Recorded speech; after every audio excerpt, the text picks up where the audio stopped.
രാഷ്ട്രീയത്തിൽ നേതാക്കളുടെ ഉയർച്ച താഴ്ചകൾ വളരെ സ്വാഭാവികമാണ്. വളരാൻ വെമ്പുന്ന ഒരു പാർട്ടി, അതിന്റെ അനിഷേധ്യനായ നേതാവ്. പറഞ്ഞു വരുന്നത് ആം ആദ്മി പാർട്ടിയെ കുറിച്ചാണ്.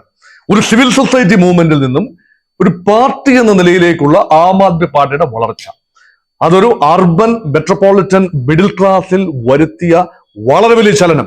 അങ്ങനെ ഡൽഹിയിലെ രാഷ്ട്രീയത്തിലെ സാന്നിധ്യമായി മാറുകയും നിറസാന്നിധ്യമായി മാറുകയും പിന്നീട് ഭരണം നയിക്കുന്ന രാഷ്ട്രീയ കക്ഷിയായി മാറുകയും ചെയ്ത അരവിന്ദ് കെജ്രിവാളും ആം ആദ്മി പാർട്ടിയും ഏവരും ഇന്ന് ഉറ്റുനോക്കുന്ന ഒരു രാഷ്ട്രീയ ഘടനയാണ്, അല്ലെങ്കിൽ രാഷ്ട്രീയ പരീക്ഷണമാണ്. ആ പരീക്ഷണത്തിന്റെ സൂത്രധാരനായ അരവിന്ദ് കെജ്രിവാൾ അഴിമതി കേസിൽ, ഡൽഹി മദ്യനയ അഴിമതി കേസിൽ കോടതിയിൽ നിന്ന് ജാമ്യം നിഷേധിക്കപ്പെട്ട് 50 ദിവസം അഴിക്കുള്ളിലായിരുന്നു, തിഹാർ ജയിലിലായിരുന്നു.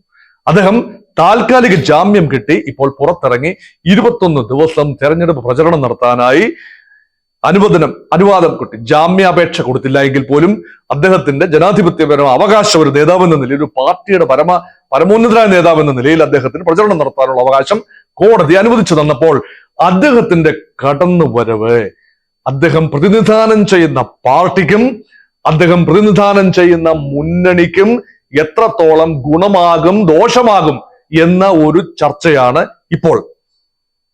നമുക്കറിയാം, ആം ആദ്മി പാർട്ടി കടന്നു വന്നത് എല്ലാ രാഷ്ട്രീയ കക്ഷികളെയും വെല്ലുവിളിച്ചുകൊണ്ടാണ്. കോൺഗ്രസിനെ മാത്രമല്ല, BJP ഉൾപ്പെടെ വെല്ലുവിളിച്ചുകൊണ്ട്, ഒരുപക്ഷെ ഡൽഹിയിലെ കോൺഗ്രസിനെ ഏതാണ്ട് ഫിനിഷ് ചെയ്തുകൊണ്ടാണ് ഉഗ്രമായ ആ കടന്നുവരവ്, ഒരു 10 പതിറ്റാണ്ട് മുൻപുള്ള കടന്നുവരവ്.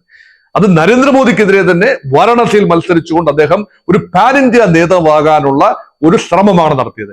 ഡൽഹിക്ക് പുറത്ത് അദ്ദേഹത്തിന് വേദികളുണ്ട് എന്ന് സ്ഥാപിക്കാനും ആം ആദ്മി പാർട്ടി പ്രതിനിധാനം ചെയ്യുന്ന ആശയം മറ്റ് സംസ്ഥാനങ്ങളിലേക്ക് കൊണ്ടുപോകുന്നതിലും ഒരു പരിധിവരെ അദ്ദേഹം വിജയിച്ചു. അയൽ സംസ്ഥാനമായ ഹരിയാനയിൽ ആം ആദ്മി പാർട്ടിക്ക് വേദികളുണ്ട്. അത് മാത്രമല്ല, പഞ്ചാബിൽ ഘട്ടം ഘട്ടമായി ആം ആദ്മിയുടെ വോട്ട് ഷെയർ ഉയർത്തുകയും ഇപ്പോൾ ഇതാ ഭഗവന്ത് സിംഗ് മാൻ എന്ന ആം ആദ്മി നേതാവിന്റെ നേതൃത്വത്തിൽ ഭരണത്തിലെത്തുകയും ചെയ്തു.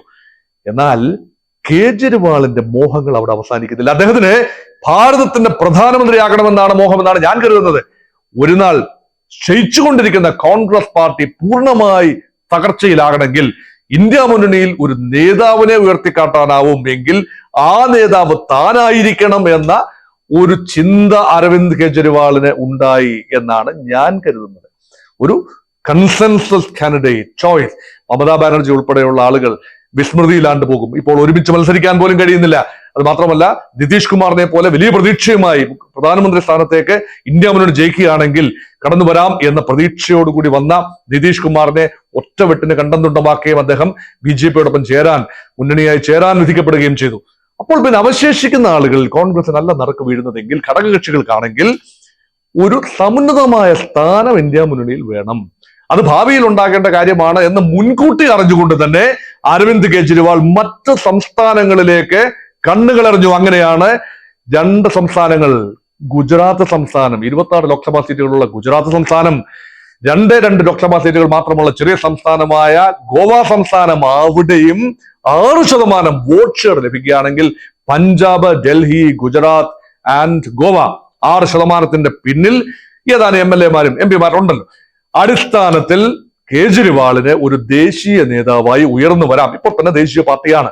ആ ദേശീയ പാർട്ടി അംഗീകാരവും ദേശീയ നേതൃസ്ഥാനവും അത് ഇന്ത്യയുടെ വിവിധ ഭാഗങ്ങളിൽ വേരോട്ടമുള്ള ഒരു നേതാവാകണം എന്ന മോഹത്തിൽ നിന്നാകണം ഒരുപക്ഷെ അഴിമതി കേസ്, മദ്യനയ അഴിമതി തന്നെ ഉണ്ടാകുന്നത്. അതിന് പണം വേണം. ഡൽഹിയിലെ പ്രചരണം പോലെയല്ല, പഞ്ചാബിലെ ക്രൗഡ് ഫണ്ടിങ് പോലെയല്ല, മറിച്ച് ഗോവയിൽ പണമേറെ വേണ്ട, വോട്ടുകൾ വാങ്ങിയെടുക്കേണ്ട അവസ്ഥയിലാണ്.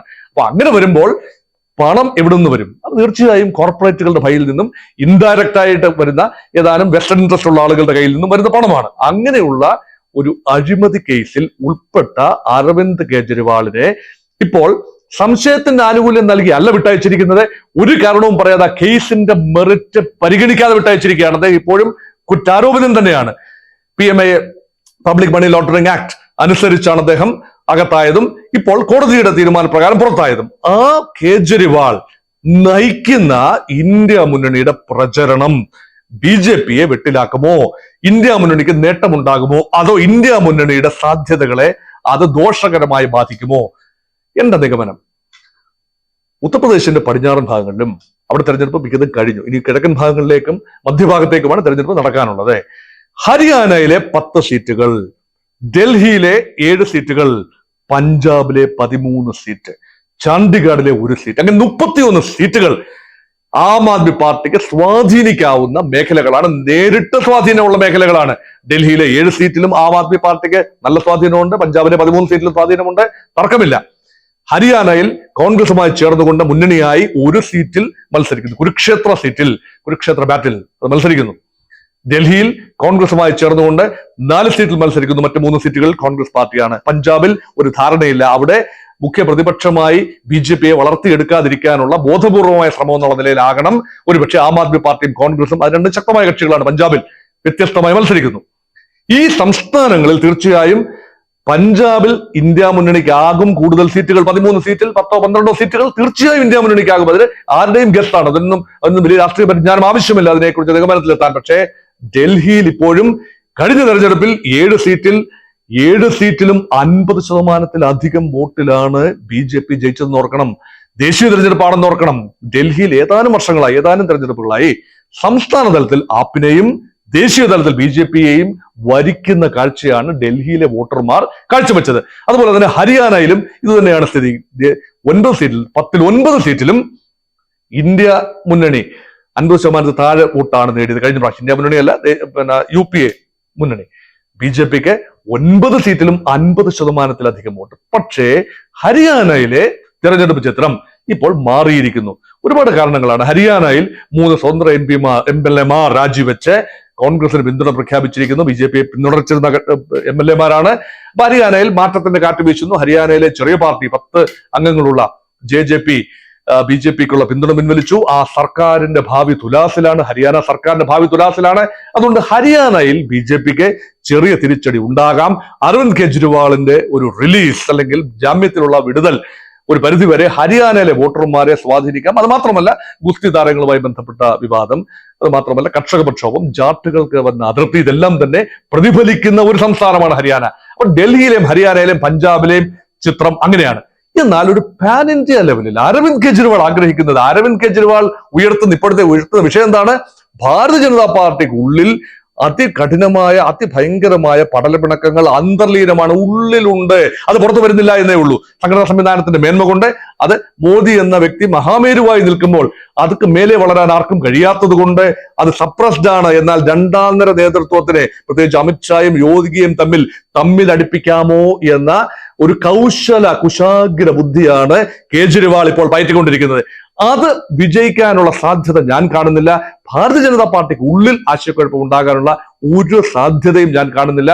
ഭാരതീയ ജനതാ പാർട്ടി മുന്നോട്ട് പോകും. പക്ഷേ പൊതുവെ ഉള്ള ആന്റി ഇൻകംബൻസി, പൊതുവെ മോദിയുടെ ഗ്യാരണ്ടികൾക്ക് കഴിഞ്ഞ 2 മാസം മുൻപുള്ള മൂർച്ച ഒരു 4ാം ഘട്ടം തെരഞ്ഞെടുപ്പ് ആയി കഴിയുമ്പോൾ മോദിയുടെ ഗ്യാരണ്ടികൾക്കുള്ള മൂർച്ച നഷ്ടപ്പെടുന്നു. അതിന് ബദലായി അരവിന്ദ് കെജ്രിവാൾ ഇതാ ഉന്നയിച്ചിരിക്കുന്നു, ഇതാ ഞാൻ 10 ഗ്യാരണ്ടികൾ പറയുന്നു. ആ 10 ഗ്യാരണ്ടികൾ പ്രമുഖമായ കാര്യം ഞാൻ ചെയ്ത് കാണിച്ചതാണ്. ഞാൻ ഡൽഹിയിൽ മുഖ്യമന്ത്രി ആയപ്പോൾ, പഞ്ചാബിൽ ഞങ്ങൾ ഭരണത്തിലുള്ളപ്പോൾ ഞങ്ങൾ ചെയ്ത് കാണിച്ചതാണ്. ബിജിലി, ഇലക്ട്രിസിറ്റി, 200 യൂണിറ്റ് ഇലക്ട്രിസിറ്റി മാസം സൗജന്യമായി കൊടുക്കും. ഇതെല്ലാവർക്കും ബാധകമാണ്. ഇത് കണ്ണു തുറപ്പിക്കേണ്ട കാര്യമാണ്. ഇലക്ട്രിസിറ്റി ബില്ല് കുറഞ്ഞു വരുമ്പോൾ അല്ലെങ്കിൽ 0യിലേക്ക് വരുമ്പോൾ തീർച്ചയായും അത് വോട്ടായി മാറാവുന്ന ഒരു കാര്യമാണ്. ഇത് കേജ്രിവാൾ പറയുന്നു, ഇത് ഇന്ത്യ മുന്നണിയിൽ ഞാൻ സംസാരിച്ചിട്ടില്ല, ഇന്ത്യ മുന്നണിയിൽ ഞാൻ മാപ്പ് ചോദിക്കുന്നു, ഒരു പ്രകടന പത്രികയിൽ പറഞ്ഞിട്ടില്ല. എങ്കിലും ഇത് അരവിന്ദ് കെജ്രിവാളിന്റെ ഗ്യാരണ്ടിയാണ്. മോദി എന്ന വലിയ രാഷ്ട്രീയ വ്യക്തിത്വത്തോട് നേരിട്ട് ഏറ്റുമുട്ടുന്നു എന്നൊരു പ്രതീതി ജനിപ്പിക്കാൻ അരവിന്ദ് കെജ്രിവാളിന്റെ ഗ്യാരണ്ടികൾക്ക് കഴിയുന്നുണ്ട്. അത് മധ്യവർഗ വോട്ടർമാർക്കിടയിൽ അതൊരു ചെറിയ വിഭാഗം ആയിരിക്കാം, പക്ഷെ മധ്യവർഗ വോട്ടർമാരാണ് ഇവിടെ അഭിപ്രായ രൂപീകരണം ഉണ്ടാക്കുന്നത് എന്ന് നോക്കുക. They are the opinion makers, they are the movers and shakers. അവരെ സംബന്ധിച്ചിടത്തോളം അരവിന്ദ് കെജ്രിവാൾ എന്നത് ഒരു പ്രതീക്ഷയായി തന്നെ നിലനിൽക്കുന്നു. അഴിമതിയുടെ കാര്യമൊക്കെ നാൾ വഴിയിൽ വന്നുകൊള്ളും, അത് കോടതി തീരുമാനിച്ചുകൊള്ളും. തൽക്കാലത്തേക്ക് അദ്ദേഹത്തിന്റെ പ്രചരണ വാക്കുകൾ ശ്രദ്ധിക്കാം എന്ന ഒരു നിഗമനത്തിലാണ് മധ്യവർഗം. അതുകൊണ്ട് അരവിന്ദ് കെജ്രിവാളിന്റെ കടന്നുവരവ് ചില മേഖലകളിൽ ഇന്ത്യ മുന്നണിക്ക് അനുകൂലമായി വരാമെങ്കിലും മൊത്തത്തിൽ വലിയ അത്ഭുതകരമായ ചലനങ്ങൾ ഉണ്ടാക്കാൻ പര്യാപ്തമാണെന്ന് ഞാൻ വിശ്വസിക്കുന്നില്ല. എന്നാൽ പൊതുവെ ആദ്യം പ്രവചിച്ചതിനേക്കാൾ കൂടുതൽ സീറ്റുകളിലേക്ക് ഇന്ത്യ മുന്നണി മറ്റു പല കാരണങ്ങളാൽ നീങ്ങുന്നതിനാൽ അതിനെ അരവിന്ദ് കെജ്രിവാൾ ഇഫക്റ്റായി കൂടി വ്യാഖ്യാനിക്കാൻ ചില കേന്ദ്രങ്ങളെങ്കിലും തയ്യാറാകുമെന്നാണ് എനിക്ക് തോന്നുന്നത്.